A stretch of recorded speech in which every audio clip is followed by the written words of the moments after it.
All right, guys, today we are going to talk about how to start reframing your thoughts about eating out based on the idea of the pleasure and reward of eating out minus the food, right? So I shared in my previous video how my relationship with eating out was so kind of huge. It was the point of pleasure.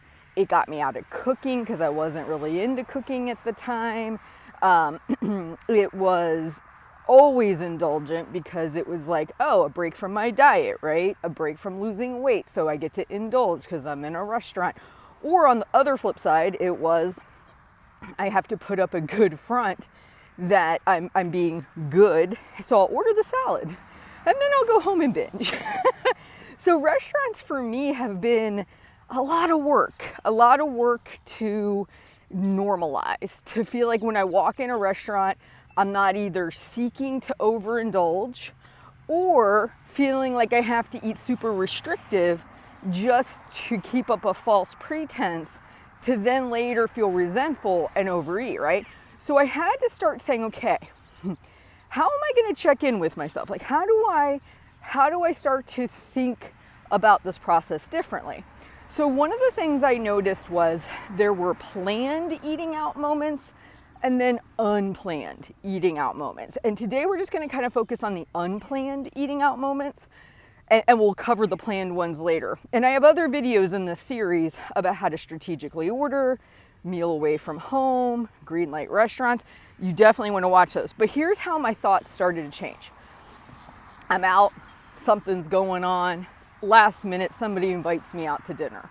Or, the chicken didn't thaw out that I need for tonight's dinner. Or, my oven's broken and I can't make dinner. Like, there's all these things that can come up in everyday life that can switch things from what you think you're going to do to what you have to do, right? So in my past life, that would have been a great excuse for me to say, I'm gonna indulge tonight, right? Like, my oven's not working, I can't make the dinner I planned, we have to go out to eat. I'm at a bypass. I'm gonna have to go all in. So the very first question I started asking myself every single time this happened, what was the original plan, Heather? What were you going to eat for dinner tonight? What did you pre-track? What was on the agenda? Well, it was this meal I was going to make at home with chicken and da-da-da-da-da. So I had to kind of check in because your lower brain has a lot to say about eating out. It's going to tell you that you deserve to eat like everybody else. It's going to tell you that, this is a special occasion. And I'd have to say, no, my original intention was to eat at home tonight. This other opportunity presented. So now I don't have to treat this like an indulgent meal at the restaurant. I can treat this like a meal away from home. But then right away, especially when you're first starting this, right away you're going to feel like, but I like all the things. I want the appetizer, I want the dessert, I should be able to have a glass of wine. Everyone else does these things. So what I had to start to do was say, what are the other perks of you eating out tonight? Okay, so it was like a mental check-in. What are the other perks? What are the other rewards you're getting by eating your meal in a restaurant versus at home? One, I don't have to do any of the cooking. Number one.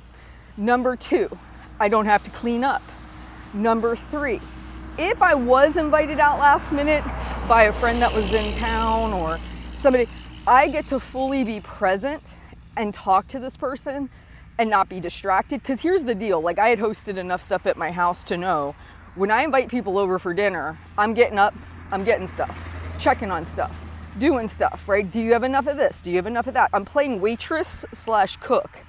And when I do that, yes, I can be in the conversation, but I also can't really fully be involved in the conversation. So it's kind of like I'm distracted to a certain degree.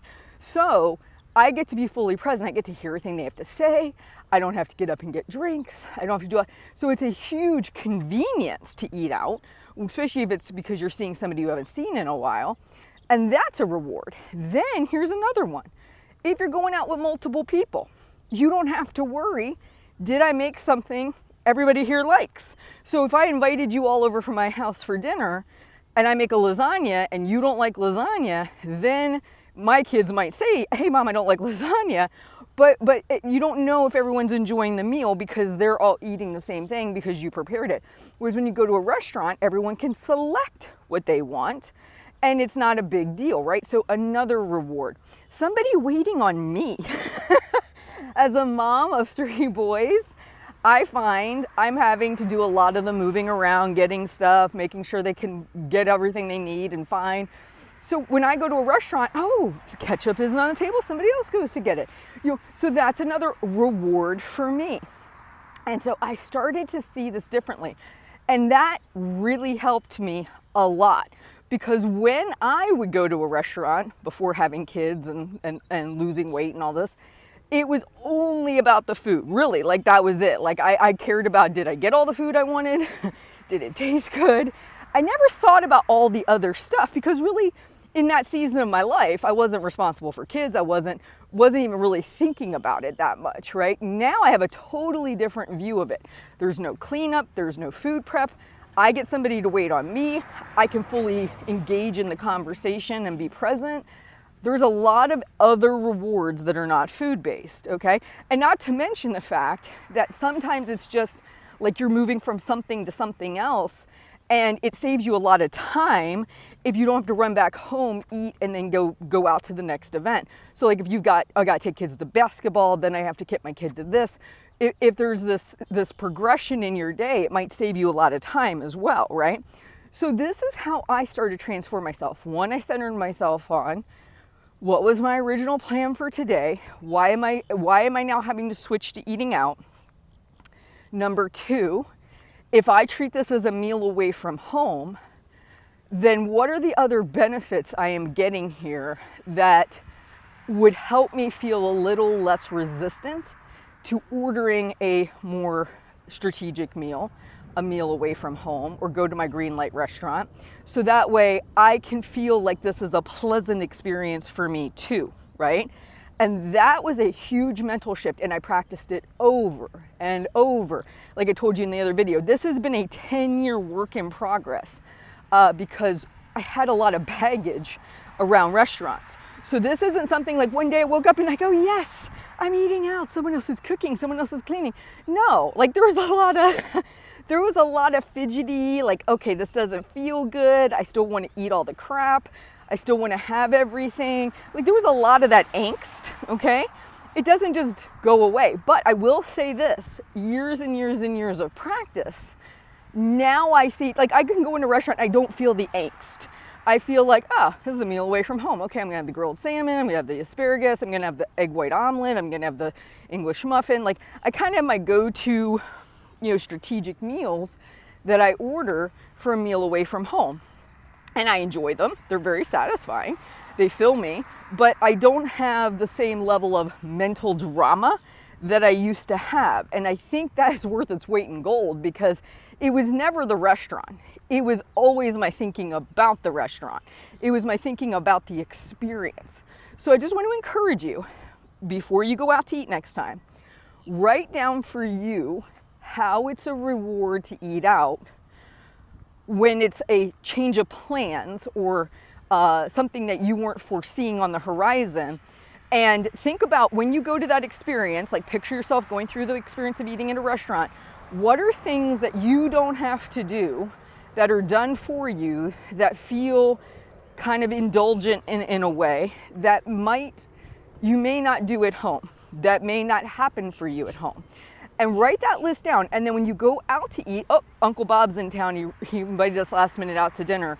Look over that list. Remind yourself of all that. These are the benefits. If I choose tonight to make it strategic because I want to stay in line with what I've planned, these are my rewards. Now, does this mean you never have indulgent meals? No. It just means they should be planned.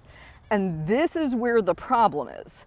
It's not that we have an indulgent greasy burger and fries. It's that we're not planning for it. We look at Uncle Bob coming in town, inviting us last minute to dinner as the excuse to indulge. It shouldn't be. It should already have been on the calendar. Hey, I'm gonna go have those greasy burgers and fries next Friday with my hubby or my date or my sister or whoever. by myself. And tonight's not an indulgent night. And I'm okay with that because I have an indulgent night on the calendar. See, and that's the other trick to this too. You make peace with having strategic meals, or what I call meal away from home, because you know that the indulgent meals are planned in. They're there, you can see them. And so then it becomes a little bit more peaceful to look at those other benefits and let go of this being an indulgent meal. Okay, so I hope this series is helping. I know restaurants are a big deal right now. Again, watch all the videos in this playlist. You guys have a great day. Oh, and just want to mention, if you love the content you're getting here, I have a podcast premium with literally over 500 podcast episodes, bonus content, great content for you to listen to. You can go to halfsizeme.com/fan, F-A-N, and you can subscribe there. I'll also have all the information in the show notes. You guys have a great day, and I'll talk to you soon.